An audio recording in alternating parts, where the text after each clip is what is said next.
অন্তর্বর্তী সরকারের উপদেষ্টা নাহিদ ইসলাম প্রথম আলোকে দেওয়া এক সাক্ষাৎকারে বলেছেন, আগে শত্রু মনে হতো একটা, এখন মনে হচ্ছে চতুর্মুখী।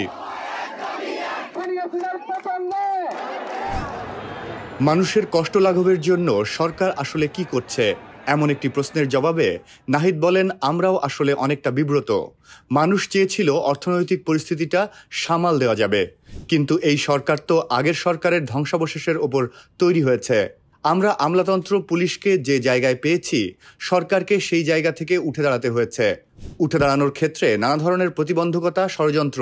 আগে শত্রু মনে হতো একটা, এখন মনে হচ্ছে চতুর্মুখী। নানা ধরনের শত্রু আছে।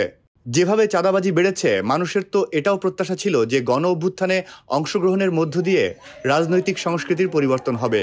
যে দলগুলো অভ্যুত্থানে অংশগ্রহণ করেছে, তাদের কর্মীরাই তো চাঁদাবাজিতে।